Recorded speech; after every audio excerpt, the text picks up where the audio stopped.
The fluorescent lights of St. Mary's Hospital hummed with that particular frequency designed to slowly drive a person insane. I'd spent enough time in this purgatory to know the sound intimately.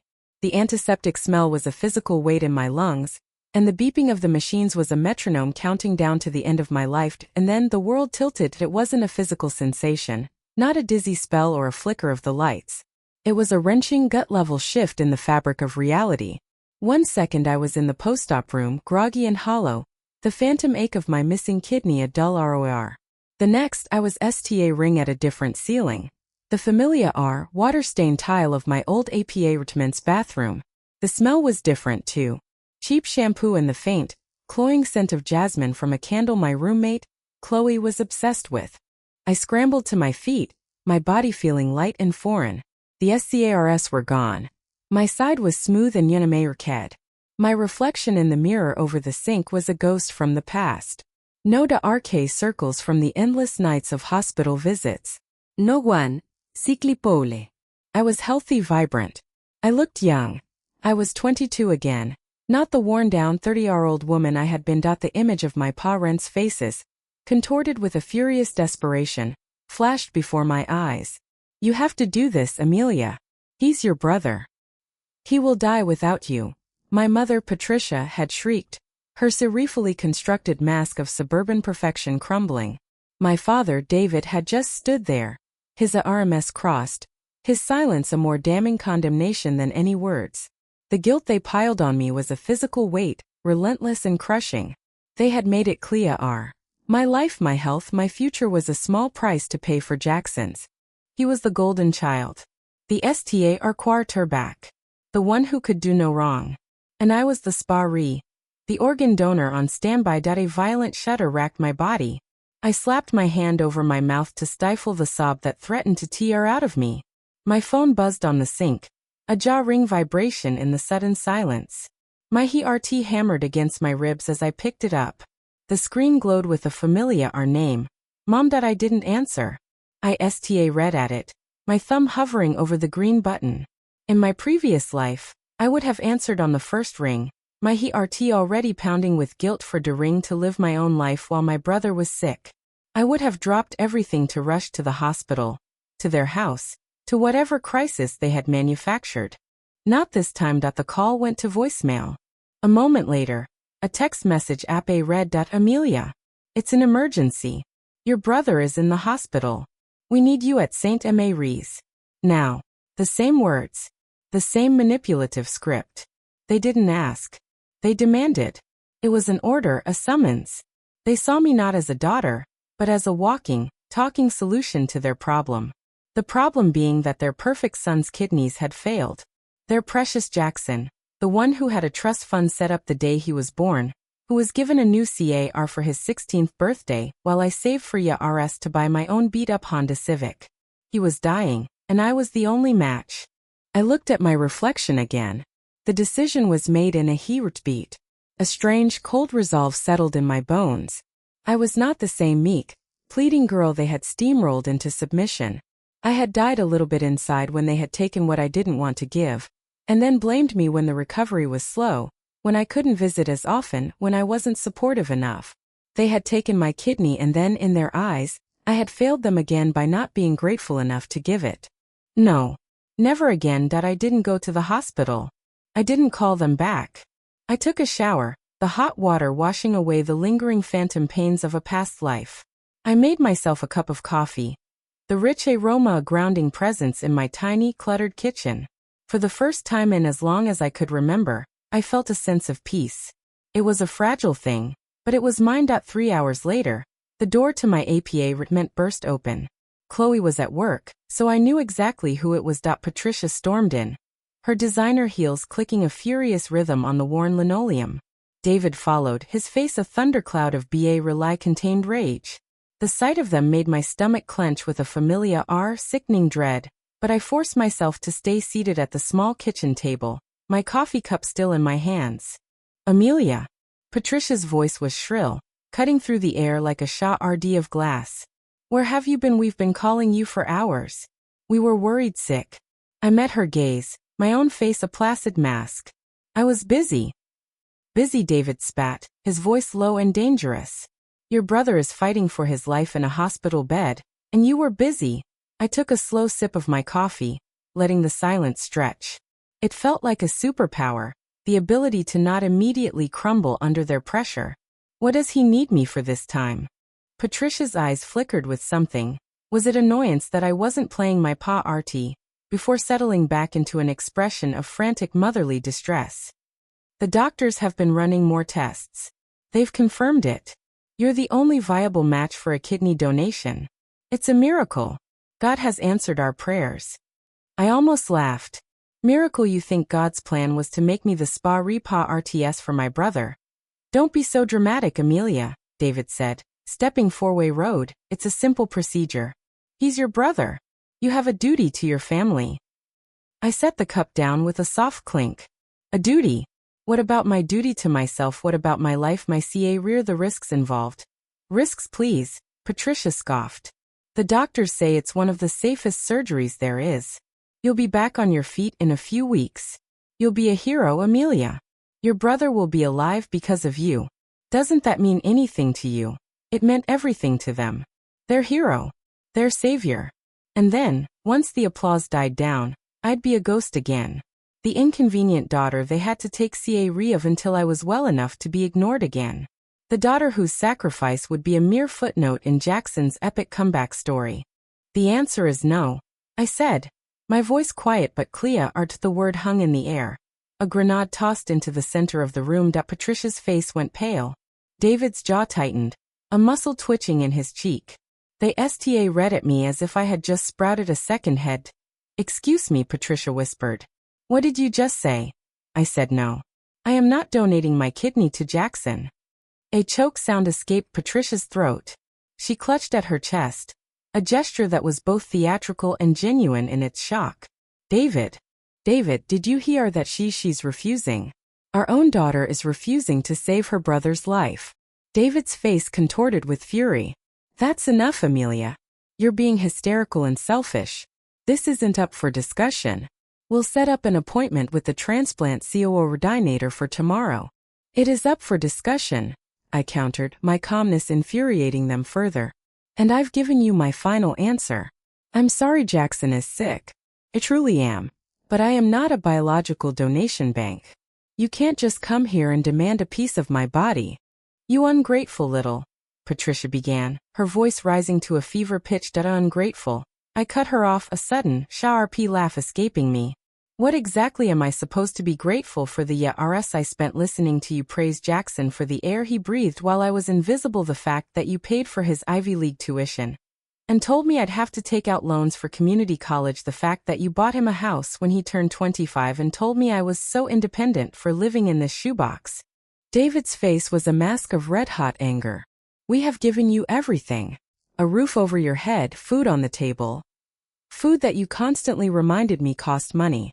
A roof I had to earn by being a perfect student with no social life, no hobbies, no anything that might inconvenience you.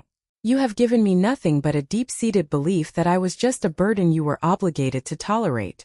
You never wanted a daughter. You wanted a son and a sparee. Patricia staggered back, clutching David's arm for support. I can't believe this.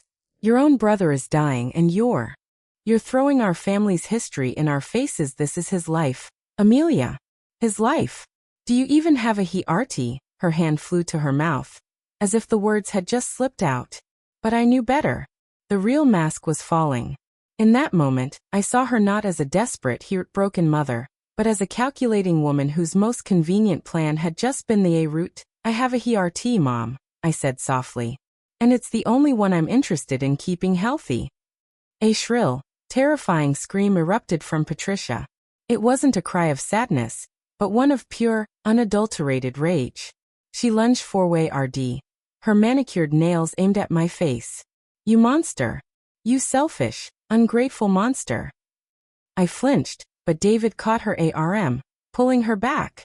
He was breathing heavily, his eyes locked on me with a cold, unyielding hatred I had never seen before. This is not the end of this conversation, Amelia, David said, his voice dangerously quiet. You will do this. I don't know what kind of foolish nonsense has gotten into your head, but you will see reason. We are your parents. We know what's best for you. Get out, I said, rising to my feet. Get out of my apartment. You're making a huge mistake, Patricia hissed, her voice laced with venom. You think you can just walk away from this family. You are nothing without us. Nothing. We made you, and we can break you. I looked them both in the eyes, my heart pounding not with fear, but with a fierce, triumphant adrenaline. I know exactly what I am. And for the first time, I'm okay with it. I'm the daughter who said no. Now get out before I call the police. David's eyes narrowed. He looked like he wanted to say something else, something far more threatening, but a flicker of something, perhaps prudence, crossed his face. He pulled a hysterical Patricia Tawa RD the door. This isn't over, he said, pointing a shaking finger at me. You will regret this, Amelia. You have no idea what you've just done. The door slammed behind them, rattling the pictures on the wall. The silence that followed was deafening. I stood in the middle of my tiny apartment, my body trembling with the adrenaline of the confrontation. I had done it. I had actually done it. The words I had dreamed of saying for years had finally been spoken. But as the initial rush of victory faded, a deep, chilling dread began to creep into my bones. The look in David's eyes wasn't just anger. It was the cold, calculating stare of a man who had been crossed and was already planning his retaliation. He had just promised me I would regret this. And David was not a man who made empty threats. I walked to the window and looked down at the street. Their black SUV was still there, idling. I could see them arguing inside. Patricia was gesturing wildly, her face twisted in fury. David was gripping the steering wheel, staring straight ahead.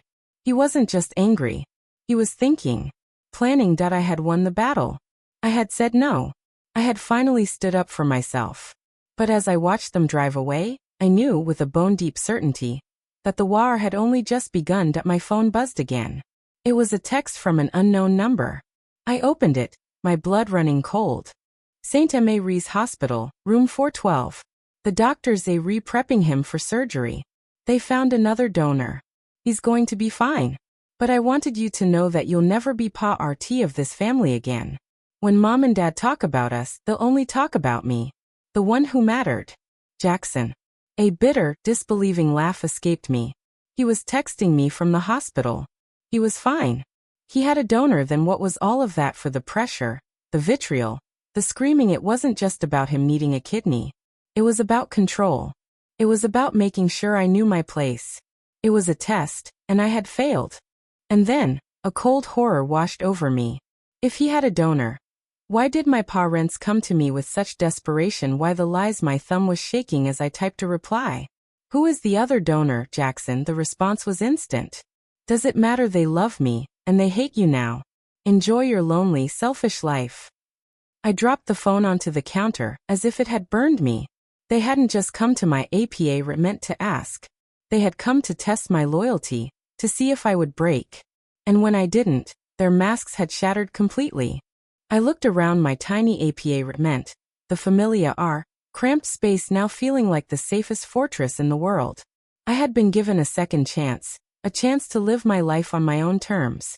And I had just declared war on the most formidable enemy I had ever faced. My own family. And Jackson's text confirmed my worst fear. This wasn't a spur-of-the-moment explosion. It was a calculated attack, designed to break me. They had used my brother's illness as a weapon, a tool of manipulation. I was no longer a daughter. I was a target. I took a deep, shuddering breath. I had no idea what they would do next. The threat was vague, but the intent was clear. They were going to make me pay for my defiance. And I had to be ready for whatever they threw at me. My past life had been a lesson in suffering. This new life was going to be a lesson in survival. And I was determined to pass with flying colors. The hours passed in a blur. I finally drifted into a restless sleep on the sofa, my phone clutched in my hand like a talisman. When I woke, the sun was filtering through the thin curtains. My body was stiff, but my mind was sharp. I went to make another coffee, my movements automatic. I picked up my phone to check the time and saw the screen was dark. It was off. A strange chill crept over me. My phone was charged. I knew it was. I pressed the power button. Nothing. I plugged it in. Nothing. The screen remained stubbornly black. It wasn't broken. It was dead. My heart hammered in my chest. I grabbed my laptop from the coffee table, my fingers fumbling as I opened it. The screen lit up, but the Wi-Fi symbol at the bottom was blank. I couldn't connect to the internet. I couldn't make a call. I couldn't text. All lines of communication to the outside world had been cut. They had cut me off. They had disconnected me. I was alone. I rushed to the window. The morning was bright, but something was different. A large RK sedan was parked across the street. It hadn't been there last night. The windows were tinted, but I could make out the silhouette of a man in the driver's seat. He was just sitting there, watching. A cold dread, far deeper than anything I had felt before, settled into my stomach. My parents had always wanted control. They had tried to control my body, my decisions. Now it seemed they were taking it a step further. They wanted to control my very existence. They wanted me to be trapped, isolated, and at their mercy. They wanted me to be a prisoner in my own life. And the real battle was just beginning. The man in the sedan didn't move for 3 hours. I know because I sat by the window, half hidden behind the curtain, watching him. He wasn't reading a newspaper or scrolling through his phone. He just sat there, his face obscured by the GLA on the windshield. A RK statue parked directly across from my building. Every time a car drove past, I held my breath, praying it would be someone I knew, someone who could help. But the street remained quiet, and the sedan remained. I tried everything to get my phone working. I dug through my junk drawer for an old charger, hoping the one I had was faulty. Nothing. I tried my laptop again, the Wi-Fi icon still stubbornly blank. I even tried my old tablet, the one I used for reading ebooks. Dead. Every single device that could connect me to the outside world was a useless brick. It wasn't a coincidence. It couldn't be. My parents weren't just wealthy, they were connected. David was a senior partner at one of the biggest corporate law firms in the city. He had his fingers in everything: real estate, tech startups, political campaigns. He knew people. Powerful people. People who could make a phone call and have a young woman's utilities mysteriously disconnected, her phone service suspended, her internet access revoked. I grabbed my keys and my wallet. If I couldn't call for help, I'd go find it. I slipped on my sneakers, my heart pounding a frantic rhythm against my ribs. I opened the apartment door and stepped into the hallway. The air was cold, and the fluorescent lights flickered overhead. I walked toward the stairwell, my footsteps echoing in the silence. As I reached the door, a shadow fell across the frosted glass pane. Someone was coming up. I froze. I pressed myself against the wall, my breathing shallow. The footsteps grew louder, heavier. A man's footsteps. I clutched my keys in my hand, the metal digging into my palm. The stairwell door swung open, and a tall, broad-shouldered man stepped out. He was wearing a RK suit, his tie loosened at the collar. He had a hot SQA jaw and eyes that swept over me with clinical efficiency. He didn't look surprised to see me. He looked like he was expecting me. Amelia Ris, he asked. His voice was deep, calm, and utterly devoid of warmth. I didn't answer. I turned and ran. I bolted down the hallway, my sneakers slapping against the linoleum. I could hear him behind me, his footsteps steady and unhurried, like a predator who knew his prey had nowhere to go. I reached the stairwell at the other end of the floor, and threw myself down the stairs, taking them 2 at a time. My lungs burned, and my legs screamed in protest, but I didn't stop. I burst through the door on the ground floor and into the small lobby. The front door was right there, the glass panes showing the sunny street beyond. Freedom was 10 feet away. A second man stepped out of the shadows. In here are the mailboxes. He was shorter than the first, stockier, with a thick neck and a crew cut. He didn't say a word. He just planted himself in front of the door. His arms crossed over his chest. I skidded to a halt, my heart hammering so hard I could hear the blood rushing in my ears. I was trapped. The first man emerged from the stairwell behind me, his footsteps echoing in the small lobby. Please, I said, my voice trembling. I just want to leave. I haven't done anything wrong. The man with the crew cut looked at me with something that might have been pity, or might have been contempt. It was hard to tell. Ms. Ris, We're here to have a conversation. That's all. No one's going to hurt you. I didn't believe him for a second. My parents had sent them. My parents had hired goons to corner me in my own building. That the first man stepped closer, his hands raised in a placating gesture. Your father is very worried about you. He thinks you're having some kind of breakdown. He just wants to make sure you're okay. Bullshit, I spat. He wants to make sure I'm SCA red. He wants to make sure I know I can't run. The man's expression didn't change. He's offering you a chance to come home, to talk things through like a family. No pressure, no demands. Just a conversation. I laughed, the sound hollow and desperate. No pressure. You've got two thugs blocking my exits, my phone is dead. And you expect me to believe this is a friendly invitation? The crew-cut man shifted his weight, a flicker of impatience crossing his face. We can do this the easy way or the hard way, Ms. Riss. It's your choice. I looked between them. They were bigger than me, stronger than me, and they had me cornered. But I was not the same woman who had let her parents walk all over her. I had lived through their betrayal once. I wasn't going to let it happen again. I took a shaky breath and forced myself to calm down. Fine, I said, my voice steadier than I felt. A conversation. But not here. I'll go with you. But if you try anything, I'll scream loud enough to wake the whole building. And I'll make sure the police know my father sent you. The first man nodded, a ghost of a smile playing at the corner of his lips. That's more like it.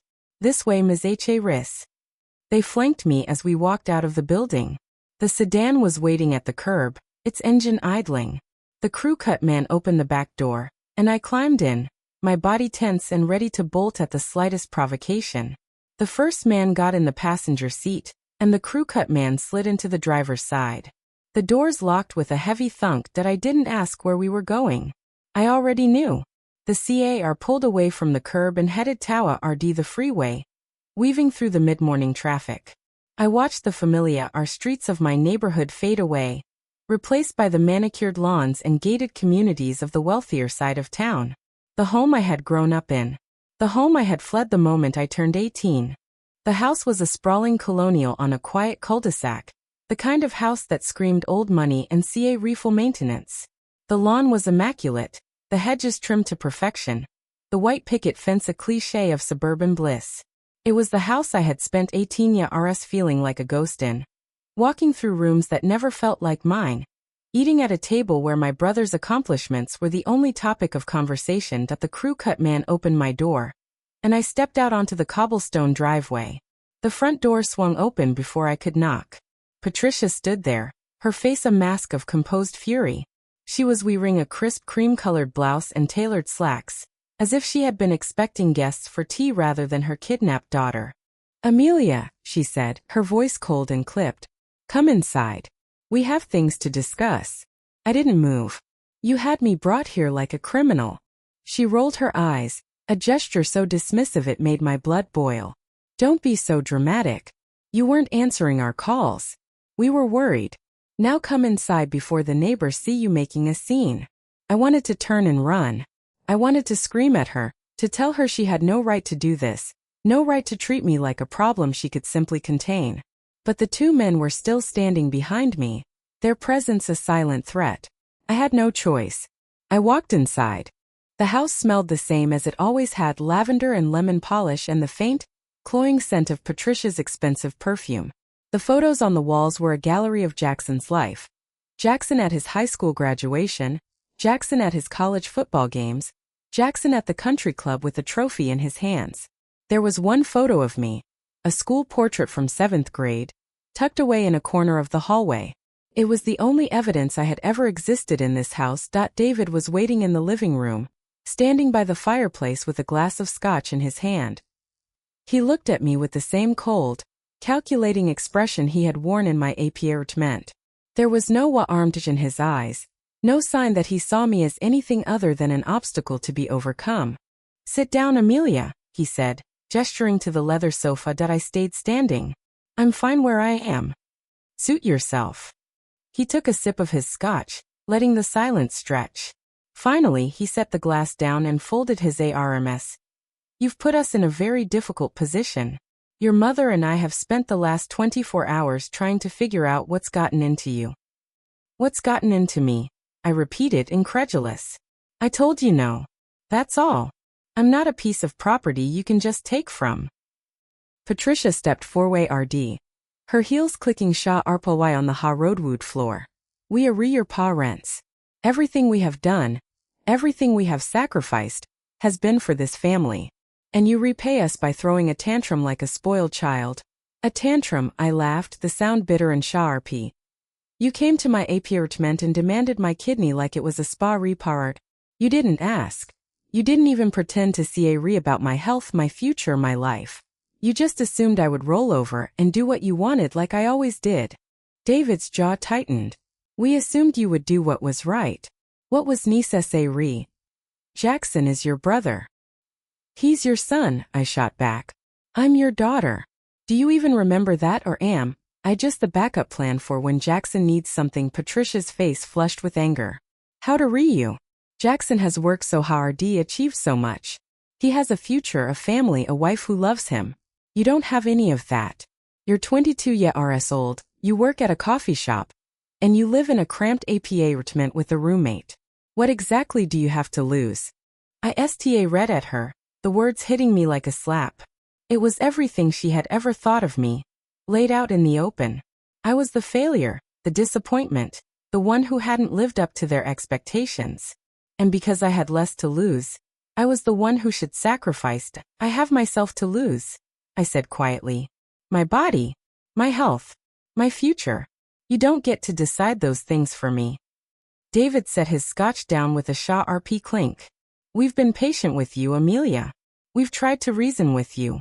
But you've made it clear you're not going to listen to reason. So we're going to tell you how this is going to work. I felt my stomach drop.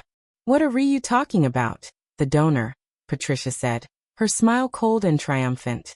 We found one. A private donor who is willing to help Jackson. It's all been arranged. The surgery is scheduled for tomorrow. I confusion cutting through my fear. Then why did you come to my apartment? Why did you threaten me? David stepped closer, his voice dropping to a low, menacing whisper. Because we wanted to see if you would do the right thing. We wanted to see if you were still the daughter we raised, the daughter who put family first. And you failed, Amelia. You failed spectacularly. Patricia's smile widened. But it doesn't matter now. Jackson is going to be fine. And you're going to learn what it means to be cut off from everything that matters. I felt a chill creep down my spine. What do you mean? I mean, David said, his voice cold as steel, that you are no longer part of this family. You're not welcome in this house. You're not welcome at any family gathering. You're not welcome in our lives. And we have made sure that everyone we know, everyone who matters, knows exactly what kind of person you are. A selfish, ungrateful daughter who let her brother die. But he's not dying, I said, my voice shaking. You said he has a donor. He does, Patricia said. Thanks to the generosity of people who actually see about this family. People who understand loyalty. People who aren't you. I looked between them, the pieces slowly falling into place. They hadn't just been testing me. They had been setting me up. They had manufactured this whole situation to make me look like the villain. To make sure everyone knew that I had refused to help. Even if Jackson didn't need my help in the end. It wasn't about saving my brother. It was about destroying me. You're ruining my life, I whispered. You're going to tell everyone I let him die. David shrugged. We're going to tell the truth. That you turned your back on your family when they needed you most. The consequences are your own doing. I wanted to scream. I wanted to cry. I wanted to throw something, break something, shatter the perfect, cold facade of this house and these people who had never loved me. But I forced myself to stay calm. I had survived one life of their cruelty. I wasn't going to let them break me again. You've made your point, I said, my voice steady despite the tears burning behind my eyes. Is there anything else? Patricia's smile faltered, as if she had been expecting me to crumble. That's all. You can go now. I walked toward the front door, my legs feeling like they were made of lead. David called after me, his voice rang across the foyer. One more thing, Amelia. Don't think you can just disappear. We have friends in places you can't even imagine. If you try to leave the state, we'll find out. If you try to contact any of our friends, we'll find out. You may have walked away from this family, but we will always be watching. I didn't turn around. I opened the door and stepped out into the bright afternoon sun. The sedan was gone. The men were gone. I was alone on the quiet suburban street.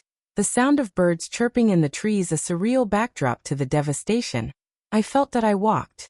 I walked until my feet ached and my lungs burned. Not see a ring where I was going, just needing to put distance between myself and that house. I found a bus stop and waited. My mind a whirlwind of fear and anger and desperate hope. I had no phone, no money, no way to contact anyone. But I was free. For now. The bus came and I climbed on, paying with the few coins I had in my pocket. I rode for what felt like hours, watching the suburbs give way to the city. The fancy houses replaced by rundown apartments and pawn shops. I got off at a stop in a gas station and walked inside. The clerk was a bored-looking man in his 50s, reading a newspaper behind the counter. "Can I help you?" he asked, not looking up. "I need to use your phone," I said. "Please. It's an emergency." He glanced at me, his eyes narrowing as he took in my disheveled appearance. "Payphone's outside. Costs a quarter. I don't have a quarter. Please, it's really important." He sighed, reaching under the counter and sliding an old flip phone toward me. "Make it quick." I grabbed the phone, my hands shaking as I dialed the only number I could remember. It rang once, twice, 3 times. I held my breath, praying she would answer. "Hello." Chloe's voice was groggy, confused. "Chloe, it's me. I need your help." Chloe picked me up 30 minutes later. She pulled her dented blue Honda Civic into the gas station parking lot, her eyes wide with confusion and worry. I climbed into the passenger seat, and the familiar scent of her vanilla air freshener hit me like a wave of comfort. "Amelia, what the hell happened?" she demanded, throwing the car into drive before I even had my seatbelt on. "You look like you've been through a war, and your phone's been going straight to voicemail for hours." I was about to call the cops. I told her everything. The words tumbled out in a rush, the whole sordid story spilling from my lips like a confession. The rebirth. The kidney. My parents' threats. The men in the sedan. The meeting at the house. The final, devastating verdict that I was dead to them. Chloe listened in stunned silence, her knuckles white on the steering wheel. When I finished, she pulled over to the side of the road and turned to face me, her expression a mixture of fury and disbelief. "Your parents hired goons. Actual goons. To kidnap you. Over a kidney. They said they wanted to have a conversation," I said weakly. "They kidnapped you, Amelia. That's what happened. You can call it whatever you want, but they took you against your will and trapped you in a house with 2 thugs standing guard. That's illegal. That's literally a crime." I shook my head, exhaustion pulling at every muscle in my body. "And what am I supposed to do about it? Go to the police? My father has half the city's law enforcement in his pocket. He probably already told them I'm having a breakdown. He'll say I'm unstable, a danger to myself. They'll believe him over me. They always do." Chloe slammed her palm against the steering wheel. "This is so messed up. I can't believe they think they can get away with this." "They're rich," I said flatly. "And powerful. They think they can do anything." Chloe was quiet for a moment, her jaw tight. Then she put the car back in drive and pulled into traffic. "We're going back to the apartment. I'm not letting you stay alone tonight. And tomorrow we're going to figure this out. We're going to find a way to fight them." I wanted to believe her. I wanted to believe that I had any kind of fight left in me. But the weight of what had happened was pressing down on my chest, making it hard to breathe. My parents had not only cut me off, they had publicly branded me as a traitor. They had taken my reputation, my safety, my sense of self and crushed it under their heel. I didn't know how to rebuild from that. The apartment was dark and quiet when we got back. Chloe made me a cup of tea and wrapped a blanket around my shoulders, treating me like I was made of glass. I didn't argue. I felt like I might shatter at any moment. "Okay," she said, sitting across from me on the coffee table. "We need to think strategically. Your parents have money and connections, but they're not invincible. They made mistakes. They sent goons to your building. They practically admitted to cutting off your phone and internet. That's harassment. That's illegal. The guy at the building said they just wanted to talk, I said. He didn't threaten me. They didn't lay a hand on me. There's no proof of anything. Chloe chewed her bottom lip, thinking. What about the text from Jackson, the one about the other donor? And the one where he said they'd cut you off? You still have those, right? I shook my head, a fresh wave of despair washing over me. My phone's dead. Completely dead. I can't even turn it on. My parents probably had it remotely wiped or disabled. I don't have any of the messages anymore. Chloe let out a frustrated sigh. Of course they did. They thought of everything. I pulled the blanket tighter around myself. That's what I'm trying to tell you. They've been planning this for a long time. They didn't just decide to destroy me yesterday. This has been in the works for months, maybe years. They were just waiting for the right moment to strike. Why? Chloe asked, her voice soft and incredulous. Why would they do this to their own daughter? I thought about it, really thought about it for the first time. Why had my parents chosen to make me the villain of this story? Why had they gone to such elaborate lengths to break me? Because I said no, I said slowly. I was supposed to be the obedient one. The one who always did what I was told. The one who made their lives easy. When I refused to donate, I shattered that image. I made them look bad. I made them look like they couldn't control their own daughter. And for people like my parents, control is everything. Chloe reached out and took my hand. You're not their puppet, Amelia. You never were. You just finally realized it. The doorbell rang, and I jumped out of my skin. Chloe held up a hand. Stay here. I'll get it. She walked to the door and peered through the peephole. Her shoulders relaxed slightly, and she opened the door. A woman in her 50s stood on the threshold. Wearing a simple blouse and slacks, a manila envelope clutched in her hands. Amelia Harris, the woman asked. Chloe looked back at me, her expression questioning. I stood up, my heart hammering, and walked to the door. I'm Amelia, I said. Who are you? My name is Linda, the woman said. I'm a private investigator. Your father hired me several weeks ago to look into your personal life. He wanted a full report on your habits, your relationships, your financial situation. I completed the investigation a few days ago, and I was told to deliver the report directly to him. I read at her, the world tilting slightly. My father hired you to investigate me. Why? She didn't meet my eyes. I'm not at liberty to say, but I have reason to believe that the information in this report was going to be used to build a case against you. Your father wanted documentation that you were unstable, unreliable, a financial burden. He wanted ammunition. Chloe stepped forward, her voice sharp with anger. And you're just telling us this now? You did all that work for him, and now you're changing sides. Linda's expression flickered with something that looked like guilt. I didn't know what he was planning when I took the case. I thought it was just a standard background check for a trust issue or something. It wasn't until I heard the rumors, the whispers about what happened with the kidney, that I root to realize the truth. Rumors, I echoed. What rumors? Linda looked at me, her eyes filled with something that might have been pity. Your parents are retelling everyone that you tried to extort them. They're saying you demanded money in exchange for the kidney, and when they refused, you threatened to let your brother die. They've been spreading that story to everyone they know.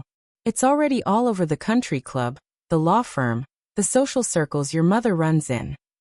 I felt like I'd been punched in the gut. They're telling people I tried to blackmail them. Linda nodded. They've painted you as a monster. And people are believing them. Because why wouldn't they? You're the daughter who supposedly walked away. You're the one who refused to help. They're making sure you're the villain, Amelia. They want to destroy your reputation so thoroughly that no one will ever believe a word you say. Chloe grabbed my arm, steadying me. That's why they cut off your phone. That's why they had you followed. They're building a narrative. They're making you look like the unstable, greedy daughter who turned on her family. And they're preparing to use that narrative to completely cut you out of their lives. I sank down onto the floor, my legs giving out beneath me. The full scope of my parents' plan was finally becoming clear. They hadn't just been angry, they had been methodical. They had spent weeks, maybe months, laying the groundwork for this moment. They had hired a private investigator to dig up dirt on me. They had spread rumors to every influential person in their circle. They had made sure that when they finally cut me off, no one would question it. No one would take my side. "Why are you telling me this?" I asked, my voice a whisper. "You work for my father. Why would you give me this?" Linda knelt down in front of me, her expression earnest. "Because I have a daughter of my own. And if someone ever did this to her, I would want someone to help her. I have the full report here, along with copies of the communications your father sent me, the instructions he gave me. If you ever need to prove that he was targeting you, that this was premeditated, this evidence could be crucial." I looked at the manila envelope in her hands. It felt heavy, dense with possibilities. It was a weapon. A weapon against the people who had just spent the last 24 hours methodically dismantling my life. "Why didn't you give this to my father?" I asked. Linda stood up, her expression hardening. "Because I don't work for people who try to ruin their own children. I found out this morning what he was really planning, and I decided I couldn't be a part of it. You can keep the report. Maybe it will help. Maybe it won't. But at least you'll know the truth." She turned and walked away, her footsteps echoing in the hallway. Chloe closed the door behind her, then came back and knelt beside me, her hand on my shoulder. "Amelia," she said softly, "we have something. This is something." I clutched the envelope to my chest, my mind racing. My parents had played their hand beautifully. They had been patient, strategic, ruthless. But they had also made a mistake. They had hired a professional, someone with a conscience, and now I had the documentation to prove they had been targeting me for weeks. "Chloe," I said, my voice steadier than I felt. "I need to go to the hospital." "What? Why, Jackson," I said. "He's the one who told me they found another donor. He knew what they were planning. He was in on it. And if I can get him to admit that, to tell the truth, then maybe I can fight back." Chloe shook her head. "He's not going to admit anything. He's on their side."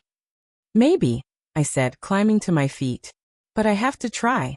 If I can get him to admit, even just once, that this whole thing was a setup, then I have proof. And with the evidence in this envelope, I could take them to court. I could clear my name."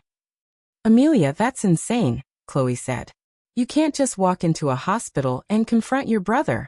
What if he calls security? What if your parents are there?" "Then I'll deal with it," I said. "I've been running from them my whole life. But I'm done running now." The hospital was a maze of white corridors and antiseptic smells. I walked through the main entrance with my head held high, my heart pounding in my chest. The security guard at the front desk glanced at me. He was too busy scrolling through his phone. I took the elevator to the 4th floor. The same floor I had visited countless times in my previous life. The memories came flooding back. The fluorescent lights, the beeping machines, the hollow ache of guilt and fear. But this time, I wasn't here to grovel. I wasn't here to apologize. I was here to fight. Room 412 was at the end of the hall. I walked toward it, my footsteps steady and deliberate. A nurse passed me, pushing a cart of medical supplies. I smiled at her and she smiled back, entirely unaware of the war I was about to wage. The door to room 412 was slightly ajar. I could hear voices inside. Jackson's voice, low and irritated, and my mother's voice, shrill and demanding. "Don't worry about her," Patricia was saying. "She made her choice. Now you focus on your recovery. That's all that matters." "I am focused," Jackson snapped. "I just don't understand why we had to go through all this. I already had a donor lined up. We didn't need to bring Amelia into it." "We needed to make sure she knew her place," Patricia said. "She was getting too independent, too arrogant. This was the perfect opportunity to remind her who was in charge." I pushed open the door, and the conversation stopped. Patricia whipped around, her face going white. Jackson was propped up in bed, his face a mixture of surprise and something that looked almost like fear. "Amelia," Patricia said, her voice sharp with panic. "What are you doing here?" "I came to talk to my brother," I said, stepping into the room. "Alone." Jackson's eyes root to my mother, then back to me. "I don't have anything to say to you. Actually, I said, pulling the manila envelope from my bag. I think you do. I think you have a lot to say. And I think you're going to say it right now, in front of me. Or I'm going to take this report to the media and tell them exactly what your parents have been doing. Patricia stepped forward, her hands shaking. What is that? What are you talking about? I held up the envelope. It's a detailed report from a private investigator my father hired weeks ago, before Jackson even needed a kidney. He's been building a case against me, and I have all the proof right here. Jackson's face went pale. That's not true. We didn't. Don't lie to me, I said, my voice cold and harrowed. I know everything. I know you had another donor. I know this was all a test. And I know you're going to tell the truth right now, or I will make sure this goes public. Patricia lunged for the envelope, but I stepped back, holding it out of reach. You touch me and I'll scream, I said. I'll make sure every nurse on this floor comes running. Jackson stared at me, his eyes wide. He had never seen me like this. The meek, apologetic Amelia was gone. In her place was someone who had nothing left to lose. She's lying, Patricia said, her voice high and frantic. Jackson, she's lying. Jackson looked at my mother, then back at me. And then, to my astonishment, he nodded. It's true, he said, his voice quiet. I had a donor. A private donor. Mom and Dad found her months ago. They told me to keep quiet about it. They said they wanted to teach you a lesson. They said you were getting too big for your britches. I felt the air leave my lungs. He had admitted it. Right in front of her. Right in front of me. Patricia's face crumpled. Jackson, what are you doing? I'm telling the truth, he said, his voice trembling. I'm tired of lying. I'm tired of all of it. She didn't do anything wrong, Mom. She just didn't want to give up her kidney. And that was her right. I looked at my brother, and for the first time in as long as I could remember, I saw something other than contempt in his eyes. I saw regret. Jackson, I said, my voice softening. You have another chance. You can tell the truth. To everyone. You can fix this. He looked at me, his eyes glistening. I'll tell them, he said. I'll tell everyone what happened. I promise. Patricia let out a strangled sob and fled the room, her heels clattering down the hallway. Jackson slumped back in his bed, his face drawn and pale. She'll never forgive me for this, he said. I know, I said.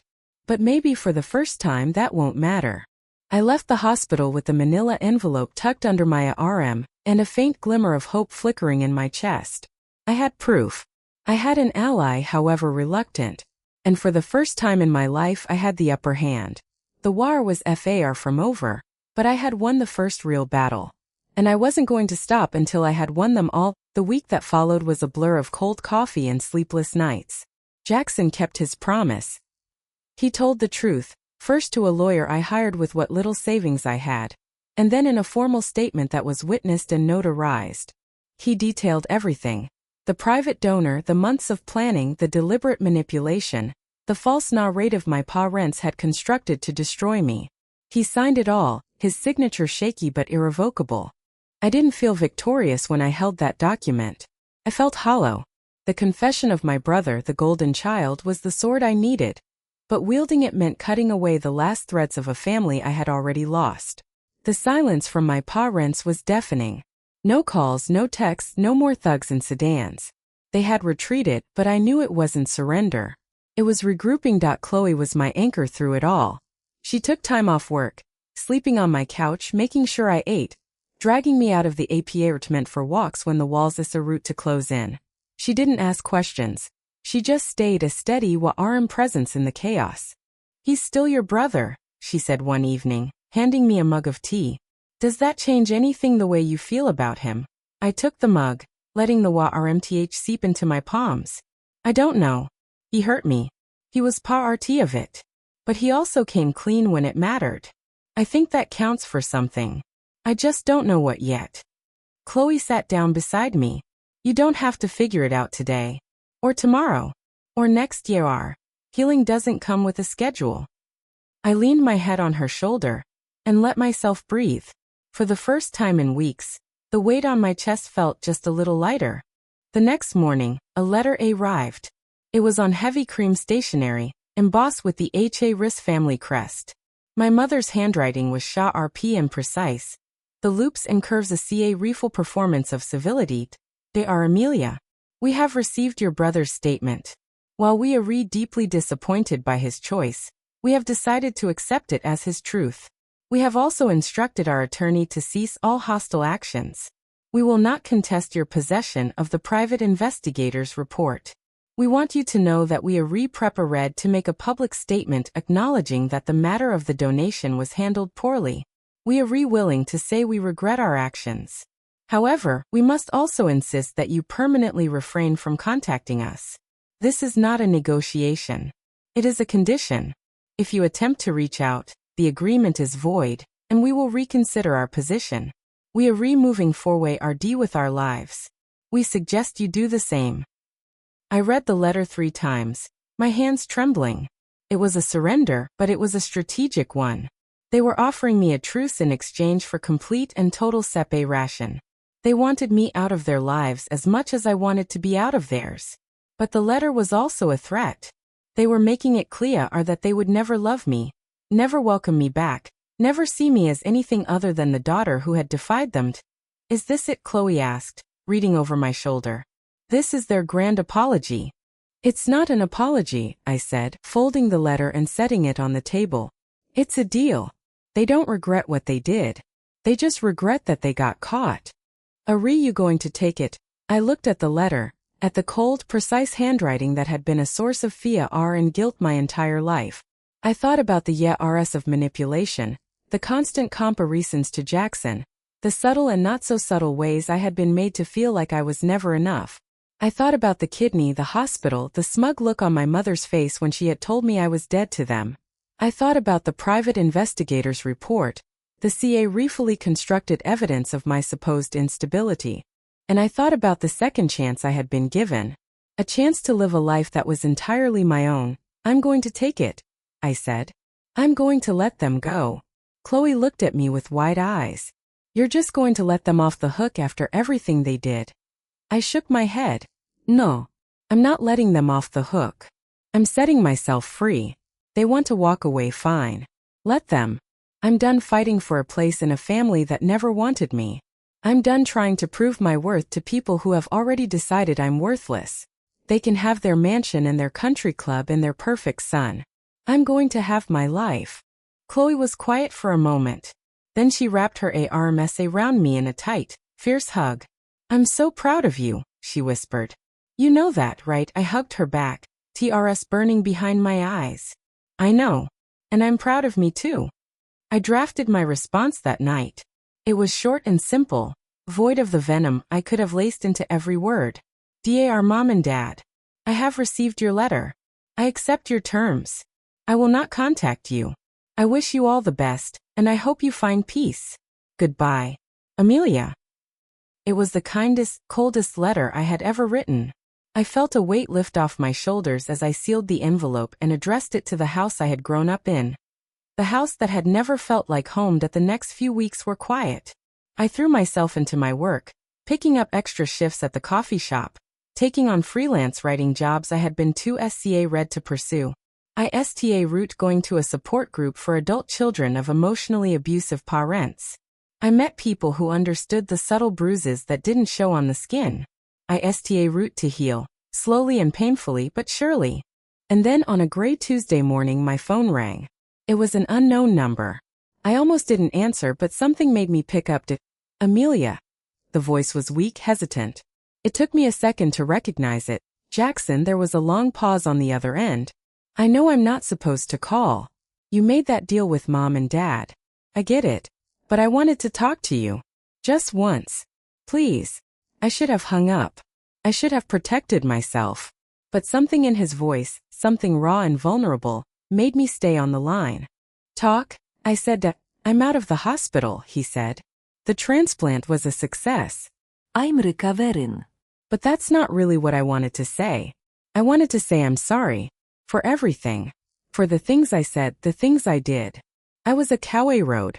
I let them use me to hurt you. And I was too red to stand up to them. And I'm so sorry, Amelia. I'm so sorry. I sat down on the edge of my bed, my heart pounding. Why are you telling me this now? Because I'm alone, he said, his voice cracking. The friends I thought I had. They're gone. They heard what I did, what I admitted to, and they don't want to be around me anymore. My girlfriend left me. She said I was a monster. And Mom and Dad, they're acting like nothing happened. They're pretending everything is fine. But I can't pretend anymore. I can't keep lying to myself. I didn't know what to say. The golden boy, the favorite son, was crumbling in front of me. It should have felt like justice. It should have felt like vindication. But all I felt was a deep, aching sadness. Jackson, I said softly, what you did was wrong. You hurt me in ways I don't know if I'll ever fully recover from. But I also know that you were raised in the same poisonous environment I was. You were the golden child, but you were still a victim. You were still controlled and manipulated. You just didn't realize it because you were getting the good part of the deal. He was silent for a long time. When he spoke again, his voice was thick with emotion. I didn't see it. I never saw it. I just thought that was how things were supposed to be. They gave me everything, so I thought I was the lucky one. But I wasn't lucky. I was just their favorite puppet. And when I broke character, they dropped me just as fast as they dropped you. I closed my eyes, the truth of his words settling over me like a heavy blanket. My parents had played us against each other our whole lives. They had set up a dynamic where one of us was always competing for scraps of affection, and the other was always forced to watch. It was a sick game, and neither of us had ever truly won that. Where are you now? I asked. I'm at a motel, he said. I couldn't stay in that house anymore. They were talking about the scandal, about how I had embarrassed them. And I realized I didn't want to be part of their world anymore. I don't know what I want. I just know I can't go back. I made a decision. A terrifying, impulsive decision. Give me the address. I'll come get you. Amelia, you don't have to. I know I don't have to. I cut him off. But I'm going to. Because I've spent my whole life being the person who was left behind. And I'm not going to do that to someone else. Even if that someone is you. The motel was a sad little place on the edge of town. The kind of place where people went when they had nowhere else to go. Jackson was sitting on the curb outside his room, his duffel bag at his feet, looking smaller and more lost than I had ever seen him. He stood up when he saw me, his eyes red-rimmed and cautious. You actually came. I stopped a few feet away from him, taking in the sight of my brother. The golden quarterback, the Ivy League graduate, the favorite son. He was a shadow of that person now, hollowed out and bewildered.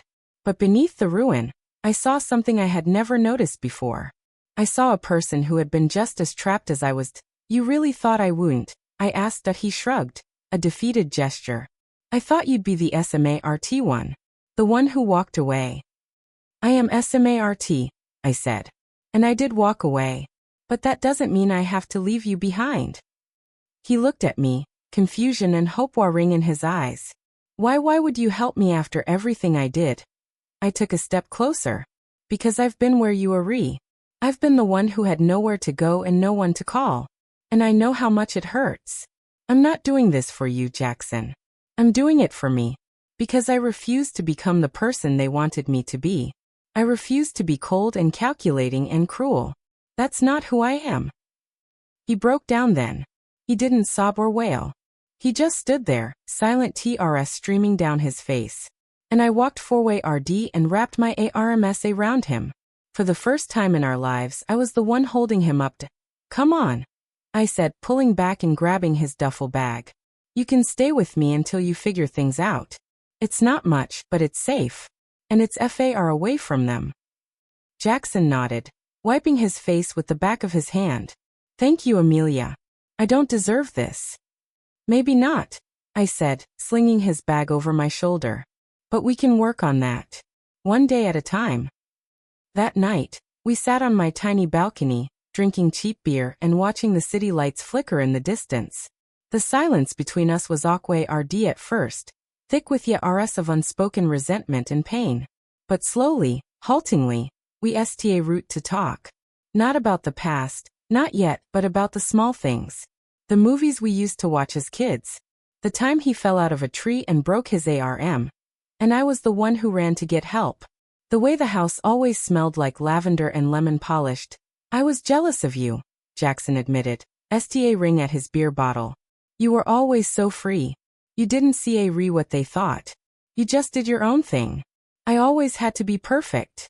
I always had to be the best. And I hated it. I laughed, a bitter sound. Free Jackson, I was invisible. I could have done anything, and they wouldn't have noticed. You think that's freedom? It was isolation. He looked at me, his eyes filled with a new understanding. We were both alone, he said. In different ways, but alone. Yeah, I said softly. We were. The night wore on, the conversation shifting to the future. Jackson had no job, no savings, no plan.